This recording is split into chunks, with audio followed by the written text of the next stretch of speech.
بسم اللہ الرحمن الرحیم، السلام علیکم۔ اپنی ایک نئی ویڈیو کے ساتھ خدمت میں حاضر ہوں۔ میں ہوں فیصل وزیر ملک۔ آپ لوگ مجھے فیس بک اور یوٹیوب پر جوائن کریں۔ جو دوست نئے آئے ہیں ان سے گزارش ہے کہ وہ چینل کو لازمی سبسکرائب کر دیں اور اپنی کومنٹ میں اپنی رائے کا لازمی اظہار کریں۔ ناظرین کرام، ریاست کی 2 نمبریاں جو کیس عمران خان پر لانگ مارچ کے حوالے سے دائر کیا گیا تھا اور اس میں جو لوگ شامل تھے، کل کورٹ نے فیصلہ کیا، جج صاحبان نے، کہ وہ کیس وقت کا ضیاع ہے، لہٰذا یہ کیس خارج کیا جاتا ہے۔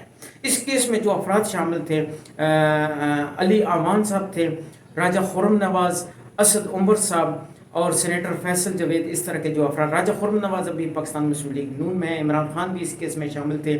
یہ کیس تھانہ ترنول میں ایس ایچ او صاحب نے جو ہے وہ درج کیا تھا اور یہ پھر بعد میں کورٹ میں گیا اور کل جو فیصلہ آیا ہے کہ تمام افراد کو باعزت بری کیا جاتا ہے۔ ناظرین کرام، جو جج صاحبان نے کہا ہے کہ اس کیس سے عدالت کا وقت کا ضیاع ہوتا ہے، لہٰذا یہ کیس ڈسمس کیا جاتا ہے۔ اور تھانہ ترنول کے جو ایس ایچ او صاحب ہیں، انہوں نے جب یہ مقدمہ کورٹ میں پیش کیا تھا تو اس وقت انہوں نے جو دفعہ تھی اس میں جو درج تھا، یہ آپ اسکرین پر بھی آپ دیکھ سکتے ہیں کہ انہوں نے کہا تھا کہ دفعہ 144 کی ان لوگوں نے خلاف ورزی کر کے انہوں نے لانگ مارچ۔ اور ناظرین کرام، دفعہ 144 کا پنجاب حکومت کی طرف سے، سیکورٹی اداروں کی طرف سے، پاکستان گورنمنٹ کی طرف سے نوٹس کی اناؤنسمنٹ کا اعلان نہیں ہوا تھا۔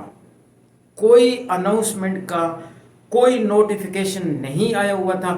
ایس ایچ او صاحب اپنی مرضی سے کہہ رہے ہیں کہ نوٹیفیکیشن گورنمنٹ کا یا سیکورٹی اداروں کا ہے ہی نہیں، نہ اسلام آباد پولیس کی طرف سے ہے، اور ایس ایچ او صاحب کہہ رہے ہیں کہ انہوں نے دفعہ 144 کی خلاف ورزی کی ہے۔ دفعہ 144 لاگو ہی نہیں تھی۔ اور پھر جب یہ کیس گیا، اس میں جتنے جو افراد تھے اب ان کو بری کر دیا گیا ہے، جن میں سینیٹر فیصل جاوید بھی شامل ہیں، اسد عمر اور علی امان صاحب۔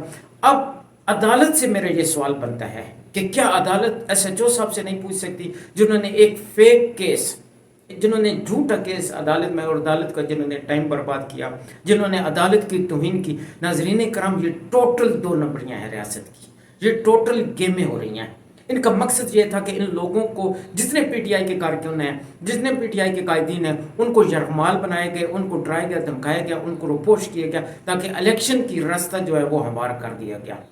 اور اب بھی انہوں نے جو ان کی پلاننگ ہے وہ یہی پلاننگ ہے کہ جو صدر پاکستان ہے وہ زرداری صاحب ہوں گے، اور جو وزیر اعظم ہیں وہ شہباز شریف، اور وزیر اعلیٰ پنجاب مریم شہباز کے لیے تمام راہیں ہموار کی جا رہی ہیں۔ اور ناظرین، غلام جو آپ لوگ ہیں، جو پاکستانی عوام بھوک اور مہنگائی اور لوڈ شیڈنگ سے مر رہی ہے، جن کے پاس انصاف نہیں ہے، ان کے قومی خزانے سے، ان کے ٹیکس کی جو ادائیگی ہے، اس کے جو قومی خزانے میں جو رقم پڑی ہے، 47 ارب روپے سے یہ الیکشن ہوا ہے اور راہیں ہموار کی گئی ہیں۔